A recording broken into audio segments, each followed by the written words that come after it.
different lighting because I've never had to use it so much. Man, this is kind of sad. What is? All this music that's just sitting here. No one's around to listen to it. I don't know. It doesn't seem right. All the characters cast soft shadows onto the environment. Even when there is no direct sunlight or no direct light sources, we still have nice fuzzy shadows. When you're walking down the hallway and you see your soft shadow goes along with you projecting on the wall on the environment, that make everything look real.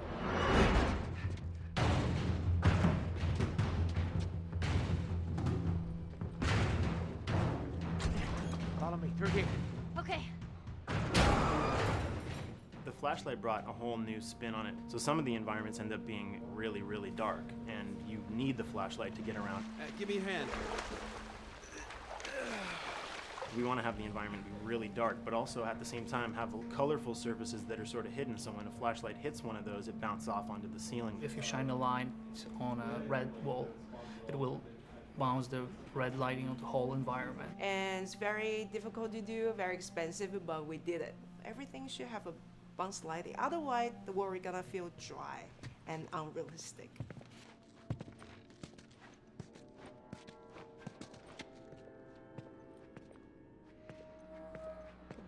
I guess this is where the assholes sleep.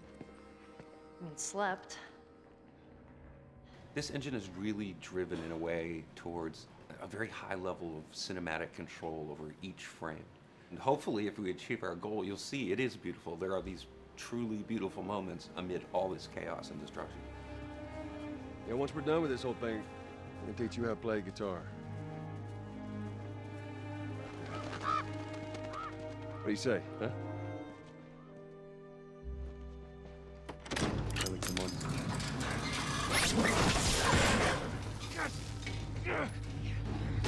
I got you. Damn it, Bill!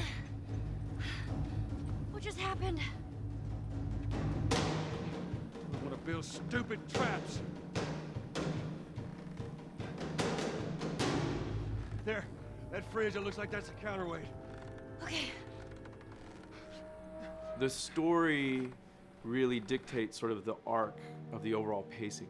Storytelling would always want to be subtle. They would always want to keep the world grounded in reality. But gameplay has requirements where the player needs to see this thing. The player needs to immediately know that the enemy is attacking, that this room is dangerous, that this room is a puzzle that you have to solve. What are the things that we can do on the joystick to make you feel the same way that these characters are going to feel when we get to this next pinch point in the story? There's a turn in a scene that we need these characters to take, and we need you to feel it or understand that, and that means you have to play it. Sam! Oh, thank God. Keep running. Doorway, over there. Run!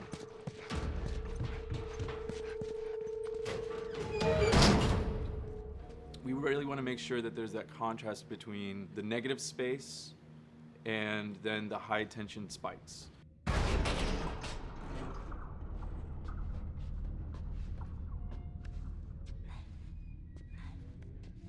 A lot of times we won't play music, or we'll play very minimal music just to let you know kind of the state, whether you're still in stealth or combat has broken out. Hearing someone's footsteps or hearing a person breathing on the other side of the door has so much tension to it. You hear that? Shh, quiet. You feel the tension of the world, make you question whether you want to engage with these guys or kind of try to stealth around them. That's another reason why we don't have traditional cover in the game. You smoothly move around everything, contextualizing with the environment, but you're never locked down. We want the player to, with that crafting system, with the scavenging system, with all of the abilities available to them, to constantly be moving around and changing as the moment arises. Gameplay is all about, I have a limited set of tools, and how am I going to use those tools and those limitations to overcome this obstacle in front of me. And that obstacle might be infected, might be another class of humans that wants to kill me for a bottle of alcohol in my shoes.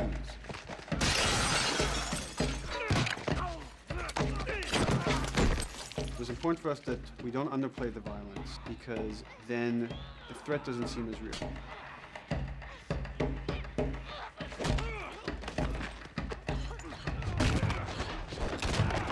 We see video games as this incredible medium to tell stories. We want to treat it as equals to books or comics or TV or movies. This is subject matter that would not be considered out of the ordinary to tell in one of those other forms of entertainment. Fucking hunters. See, this could have been us. We wanted you to buy just the desperation of these people and why they're behaving this way, because it's so brutal. And at the same time, we didn't want to make it so over the top, stylizing it, so then it doesn't become as real. It was important for us actually to hit that middle ground where it's kind of disturbing. That glint that's happening on that curvature, it'd be good if there was a way that we can guarantee that from this angle, we're seeing it. It seems But really it's flat. overall too bright and opaque. Yeah, looks like paint. Yeah, see, the blood on the ground works really well. It's something about the other shader is messed up in this environment. We got to fix that to unify the look. Shouldn't make you giggle or laugh or any of that. You should be kind of appalled by what you have to do, but you understand why you're doing it. You want to feel each hit. You want to feel each concussive strike. Lives are at stake. We want a death animation to have impactful performance, not just have a guy keel over in a ragdoll. In real life, a guy hitting a guy takes a half a second, but in the game world, you want that to be as instantaneous as possible. I lived my whole life in this very ugly test level. I basically just fight dudes in here all the time. Almost every move is divided between like an intro and a swing. One of the many things I have to end up doing is like counting frames and being like, okay, on frame 18, I want you to get out of here. I want you to be able to start moving. Every hit reaction that an NPC plays, they are not necessarily in the correct pose. When you strike them the next time, we just pop them with a 0 frame animation change, which is usually kind of a no-no, you know what I mean? Normally you want characters to blend smoothly and realistically into animations. But what we found is that you can cover that pop up with a heavy impact. They can go from almost any pose into the pose that the impact starts from, and your eye just covers up the transition for you. So if you throw a brick at a guy, it puts him in this like kind of staggering stun state. And that changes the moves that you do when you come up and punch him. So now I'm gonna come up and punch him, and now when you're punching him, because you've hit him down, you get this like auto aim moment where you get like a free headshot. I try to make it so that, you know, if you kind of know what you're doing, that you can set yourself up for 1 + 2 = 3. Right here! Memory on a console is a very precious resource. All of Joel's animations with every weapon, all the NPC animations, the stealth kills, you know, all of that stuff happening need to fit within a 4 meg to 5 meg memory footprint. This is a list of everything that's loaded in game and how much memory it's taking, because memory is our most precious resource right now. So we have a level, we call it the bookstore, it's in Hunter City, and this is a zone, for example. So when I set an AI to this zone, he will never leave its boundaries. I want guys to guard this exit where you have to go through, so I'll zone a couple guys around there to make sure that they, you know, they can fight you and use all this cover, but they want to stay around this door. This is another key component of the AI, is what we call the nav mesh. This defines the overall play space of where an AI knows he can or cannot go. Hey look, that's where a cover used to be, and there's a hole cut out for it. I gotta fix that. Here's some other wonderful things. See these little red polygons? Yeah, that means they're not linking right for some reason, so that means they can't really walk through here properly. It's a bug, and I need to fix it. Welcome to my life.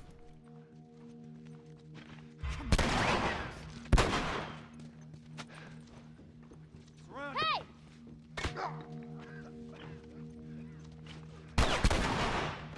If you look at a lot of games, NPCs are usually only alive for, you know, a few seconds before the player ends up shooting them and then they're dead. We want our guys to be much more dangerous and much more threatening, which means they have to be alive for longer. They need to exist in the world for longer, which means you as the player can witness them acting out their behaviors for longer.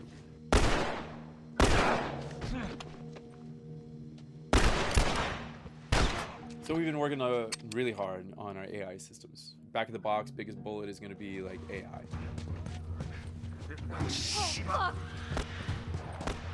So we tried a number of different prototypes with the buddies, including having Ellie be super independent of you. She would try to flank the enemies, get behind them, or get between you and them. And a lot of times those decisions should surprise you, just like a real person, a real character would surprise you. And we discovered after many different prototypes, the best thing for her to do generally is to stay very near you. You need the exploration, you need the scavenging, you need something to say like, okay, if we just crank it to 11 the whole time, then it's pinned up there and there's no time to breathe, no time to assess or analyze, and no time to really contrast. There's no way of shifting the pacing.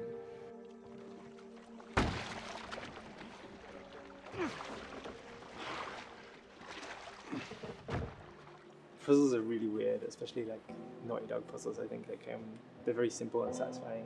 Most of this puzzle is strict exploration. You can see the ladder here, you can see the pallet there, you can see a clear route up to the ladder. So you're like, okay, maybe you have to get Ellie to the pallet, push the pallet over to this side, and like Ellie will climb up and lower the ladder. So that whole part is like, that's not a puzzle, that's not regarded as a puzzle, but when you feel like you've got to the solution and you're like, okay, I'm going to climb this ladder, and you climb it, and it breaks off, hopefully then the player will feel a little bit stumped and they'll be like, I'm not really sure what I am meant to do now. And so this is where the puzzle starts. Hopefully at this point, like all of the elements that the player needs to solve the puzzle are very familiar to them because they've been through the previous exploration beats. They're improvising with elements that are at their disposal. That's a really sort of like strong theme throughout like The Last of Us. Like you're a survivor, you'll take whatever tools you're given and you'll use them in like creative ways to survive.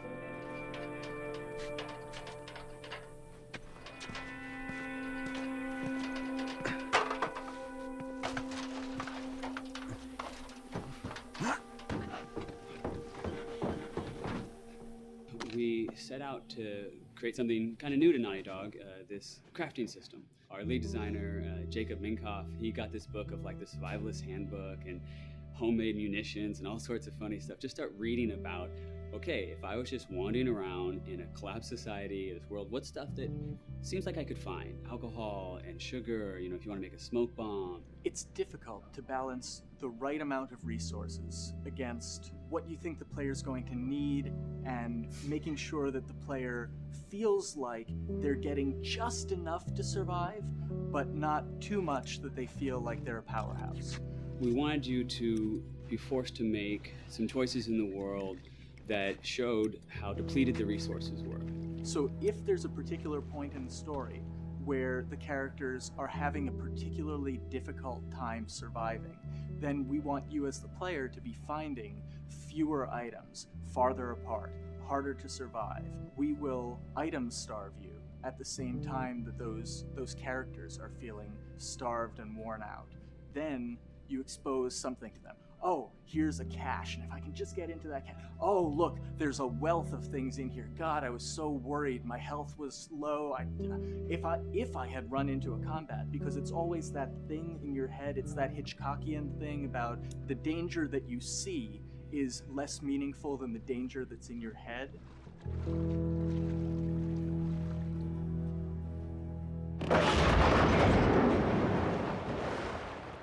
When we're designing the levels, it's nice to have the stuff that we know people are going to encounter. We kind of call this some of the critical path stuff. These are the things that 9 out of 10 players are going to find. They're right in the way. It's where you have to go. And then whenever designing a level, you want to have that little nook and cranny, right? You want to reward the player being like, oh, you went over here.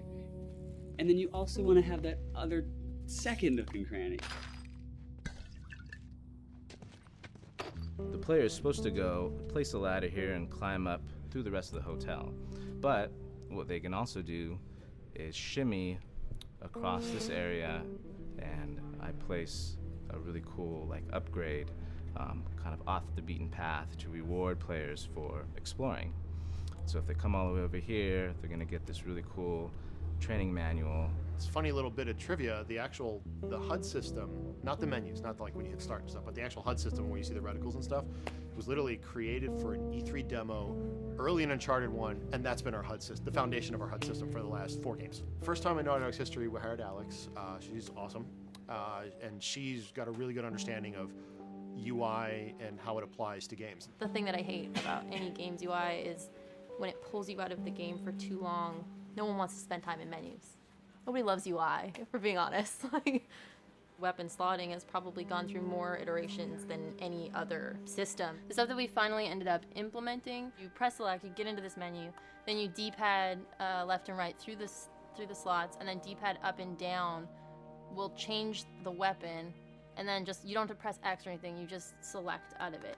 When you're still, like Joel is here, that's fine, but then as soon as you get into an actual situation, so I'm gonna go over here and cause some trouble. Okay, so here they come. Oh god. All right, so now I'm out of ammo. Now I need to like get back in that menu. I have to like run away from them, get into the menu, get out of it, and it ends up feeling like super clunky. Like again, okay, I'm out of ammo again. Get out of here. I need to take out one of my other long guns, and now Bill's in trouble. Bill's in trouble over here, and I've got to like I'm in a menu now, and it's like, oh shit, whoever designed this UI is so bad. Like, what were they thinking? Bill's gonna die. In theory, it worked, but then in practice, it felt a little clunky. We wanted it to be the absolute minimum amount of button presses. You don't say to yourself, oh, I'm never going to be able to do this in time, so I'm just going to give up. I'll die, I'll restart, let me try again. You want to always make the player feel that there is a way to survive. They can just do this fast enough. And like what's gonna go in now, if you just left, right, D-pad through this stuff, you swap out your guns, like between long gun and short gun. If you're now on this gun and you were to hold X to pick your gun. So it all happens within the same system that you're using to slot the weapons. The first iteration that I did on that was awful. It just took way too long to get in. It was just a mess. QA was so upset at me like all the time. I'm sure they hate me now because of that system.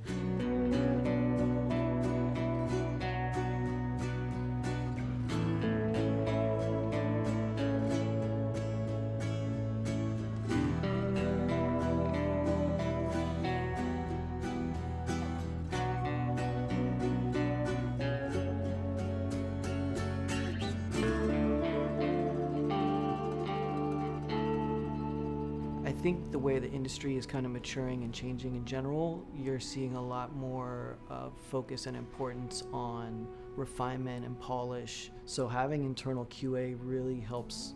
The industry is kind of changing from QA being this like tighten up the graphics on level 3 bro kind of vibe to like really being a more technical, mental investigative job. On the publisher side, it's more reactive towards the code being delivered in a stable, controlled environment. Whereas on the developer side, especially at Naughty Dog, we are going beneath the art and the design. We're given enough weight where we can go up to somebody and be like, look, you have to fix this. Why? Come over, I'll show you. That kind of feedback, I would love to be able to say like, that was us, but it gets so diffused throughout the iteration process that you're just kind of like adding your I guess like genes into the gene pool and then just seeing what happens, you know what I mean?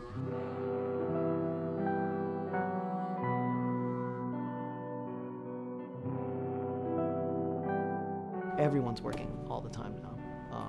But like I tell people, like 7 weeks and then you can have tons of time off, enjoy the sun, you know? But for now, it's like, this is it for everybody.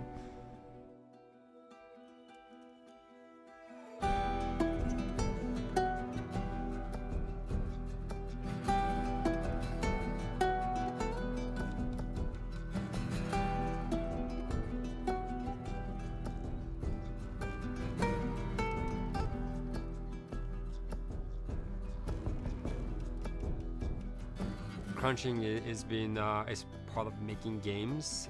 I feel it's human nature, right? If I'm gonna have a guest at home that's gonna come for a couple of weeks, I'm probably gonna clean their room just the day before they arrive, right? And I think it's the same thing. It's just like everything comes together at the end.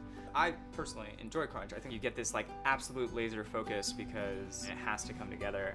There's a camaraderie that also comes There's a camaraderie, totally, yeah. The vibe is everywhere, you know what I mean? Everyone's kind of like giving it 150% at this point. We're getting there, right? You start to get these glimmers, and I don't think anyone who doesn't make games realizes how late in the process you get those glimmers. 1 week before we shipped that press demo, we're all like, this kind of sucks. What's going on here?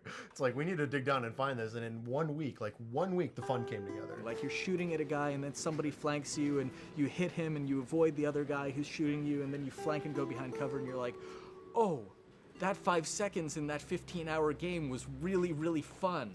How do we make that 5 seconds happen thousands more times? My favorite video game is making video games. It is as challenging and as complex and as interesting. If we had to like try all the things that didn't work, what's hard about Crunch? It's like marching through that swamp of it not working. I mean, nothing's ever really final because you can always make something better, always. So we're constantly changing and constantly reiterating and trying to make it better and better and better, pretty much until we ship. As an artist, you're never really happy with your work. You could be given like 100 years to work on something, you'll still find things to nitpick and things to fix. Yeah, you can work on the game for 10 years and you'll still be crunching at the end. So it's like, okay. All of a sudden, it's like getting ready one morning in the shower, and I was just like, oh yeah, I'm about to ship another title, and this is going to be a really good title, and it gets you excited, and you're like, all right. Do I think the game's gonna be good? Yeah, it's gonna be awesome. I think it was good a little while ago, and now we're gonna make it Extra kind of good. amazing. Yeah. What it will take to get there in these next 5 weeks, it's gonna be a lot. I'm excited. I have faith. Every time we're shipping a game, it's terrifying. You just hope for the best. You don't know, right? I mean, like, people have different opinions. We have to go with our guts, and I trust the team just to pull it off. This, hands down, is the hardest, most challenging thing I've ever done. We sweat a lot, and we worked a lot, and we all went home tired, you know? But I think that's what's, you're gonna see that on the screen. I think that's gonna pay off. Ellie? Ellie? What? The ladder. Come on. Right. After David, Ellie's visibly distant. You could have done a cutscene to show, hey, you're being very distant, and she's not responding, but to also do that in gameplay to where it's something that you've done just countless times throughout the game with, you know, let me boost you up here, get the ladder, bring it down so we can do this systemic thing, and the character responds with that, and you have to actually go over to her and go, hey, come on, the ladder, we've done this, let's do this. It's a subtle choice. Like Bruce and I talked in the beginning, is like we have these mechanics, how can we exploit them in a narrative sense? And that's one of those opportunities. I just think it's incredible that that happens in game. It's not a cinematic, you know. It's something that adds weight to that controller when they're playing. Wow, so good! Let's go eat. Let's go eat.